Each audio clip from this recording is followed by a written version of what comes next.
किशन आधी रात को अपने गांव शहर से कई सालों के बाद होली मनाने आ रहा था। किशन शहर में सरकारी नौकरी करता है। किशन का गांव शहर से बहुत दूर था और बहुत सुनसान जगह पर था। सड़क बहुत शांत और गहरी थी। आधी रात में सिर्फ हवा की ही आवाज आ रही थी। किशन इतनी गहरी रात में अकेले पैदल आ रहा था। किशन कुछ समय शांत था, फिर धीरे से बोला, अरे यार, यहाँ तो बहुत शांति है। ना कोई लोग और ना ही कोई जानवर दिख रहा है। इतना बोलते ही कुछ ही समय बाद किशन गांव पहुंच जाता है। लेकिन गांव में ऐसी शांति थी कि जैसे कोई गांव में काला साया किया हो। सभी के घर के दरवाजे बंद थे, लेकिन गांव में एक घर ऐसा था जिसका दरवाजा अभी भी खुला था। तभी किशन बोलता है, अरे भाई, इतनी रात को इस घर का दरवाजा खुला है जबकि सभी के घर का दरवाजा बंद है। किशन थोड़ी देर के लिए सोच में पड़ जाता है और फिर अपने घर की तरफ आगे बढ़ने लगता है। किशन अपने घर के दरवाजे पर पहुंचकर आवाज लगाता है, माँ, अरे वो माँ, दरवाजा खोलिए, मैं आ गया। किशन के बाप और माँ सोए हुए थे। तभी किशन का आवाज सुनकर किशन के बाप का आंख खुल जाता है। भाग्यवान, सुनती हो? लगता है किशन बेटा आ गया। जाकर दरवाजा खोल दे। लेकिन किशन की माँ बहुत गहरी नींद में सो रही थी, इसलिए किशन का बाप दरवाजा खोलने के लिए आगे बढ़ता है। बाबा, इतना देर लगा दिए दरवाजे खोलने में, और माँ सो गए हैं क्या? हाँ बेटा, तेरी माँ सो गई है। बेटा, तुमने आने में देर कर दी। हाँ बाबा, मैं पैदल आ रहा था। बाबा, रास्ते में कुछ लोग गांव के बारे में अजीब अजीब बातें बता रहे थे। बेटा, उस बारे में बात मत कर। लेकिन क्या हुआ बाबा? गांव में ऐसा क्या हुआ है जो आप इस बारे में बात नहीं करना चाहते? तभी गांव में किसी की चिल्लाने की आवाज आती है। बाबा, गांव में कोई आवाज लगा रहा है। बेटा, इसी आवाज ने पूरे गांव को बर्बाद कर दिया है। तू घर से बाहर मत जाना बेटा। बाबा, कोई परेशानी में होगा, हमें जाकर देखना चाहिए। तभी किशन घर से निकलकर आवाज के पीछे भागता हुआ जाता है। लेकिन जब वो उस जगह पहुंचता है, तब उसे गांव के बरगद के नीचे एक आदमी का लाश पड़ा हुआ दिखता है।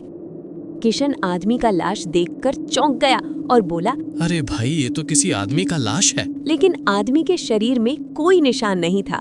लेकिन ये कैसे मरा जबकि शरीर में कोई निशान नहीं है? क्या गांव के लोग सच बोल रहे थे? उस पेड़ के पास सिर्फ किशन और मरा हुआ लाश था। गांव के घरों का दरवाजा अभी भी बंद थे। घर के बाहर कोई नहीं निकल रहा था, क्योंकि उन्हें डर था कि इस रात भी किसी की मौत होने वाली है। किशन कुछ देर तक लोगों को आवाज लगाता है, कोई है क्या गांव में? यहाँ किसी की लाश पड़ी हुई है। लेकिन कोई आवाज नहीं। सब शांत, हर जगह खामोशी था। किशन इधर उधर देखता रहता है। बेटा किशन, तू उस बरगद के पेड़ पास क्या कर रहा है? चल घर। बाबा, यहाँ किसी की लाश पड़ी है। बेटा, तू घर चल, वो पेड़ बहुत श्रापित है। बाबा, यहाँ किसी की लाश पड़ी हुई है और आपको घर जाना है। बेटा, ये रोज का है, तू यहाँ से चल वरना कुछ गलत हो जाएगा। बाबा, आप पागल हो गए हो क्या?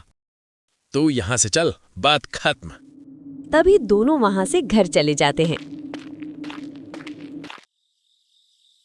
बाबा, इस गांव में ऐसा क्या हुआ है जो लोग घर से बाहर निकलने में भी डरते हैं? बेटा, तेरे जाने के 2 साल बाद की बात है। एक दिन शाम के समय गरीब और लाचार एक बूढ़ी दादी हमारे गांव में आई। सभी गांव वालों का ध्यान उसी बूढ़ी दादी के ऊपर थी। बूढ़ी दादी अपने साथ कुछ नहीं लाई थी, लेकिन उसे देखकर लग रहा था कि वो कोई साधारण औरत नहीं थी।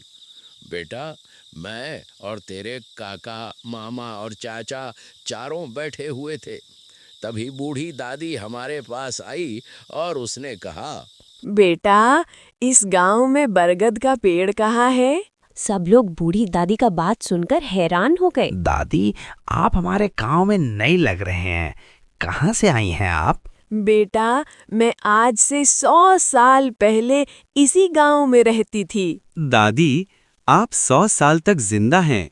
बेटा, मैं वो औरत हूँ जो कभी नहीं मर सकती। क्या आप कभी मर नहीं सकते? हाँ बेटा, मैं अमर हूँ। इतना बोलकर बूढ़ी दादी वहां से चली जाती है। रमेश, ये औरत मुझे थोड़ी अजीब लगी यार। हाँ भाई अनिल, कुछ तो बात है इस औरत में। तभी सभी लोग अपने अपने घर चले जाते हैं। किशन की मां बिस्तर में बैठी होगी।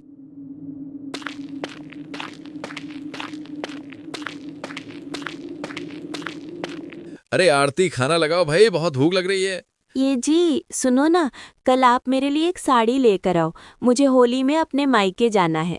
अरे हाँ भाग्यवान, ले आऊंगा ले आऊंगा। अच्छा, आप खाना खाकर सो जाइएगा, मैं तो सोने जा रही हूँ।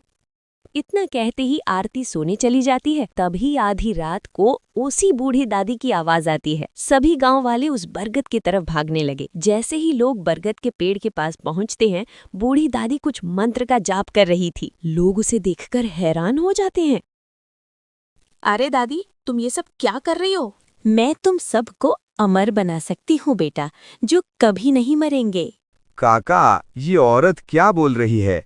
पागल हो गई है क्या? पागल नहीं हूँ बेटी, मैं सबको अमर बना सकती हूँ। ये सुनकर सभी लोग सोच में पड़ जाते हैं। तभी एक आदमी बोलता है, मुझे बनाओ अमर, मैं तैयार हूँ।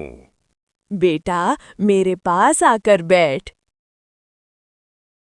आदमी बूढ़ी दादी के सामने जाकर बैठ जाता है। बूढ़ी दादी कुछ मंत्र बोलना शुरू कर देती हैं और तभी अचानक आदमी का मौत हो जाता है। इसलिए सभी गांव वाले बूढ़ी दादी के ऊपर गुस्सा हो जाते हैं और उसे उसी बरगद पेड़ के नीचे मारकर दफना दिए। उस दिन से जो भी उस बरगद पेड़ के पास जाता है, उसका मौत होना निश्चित है।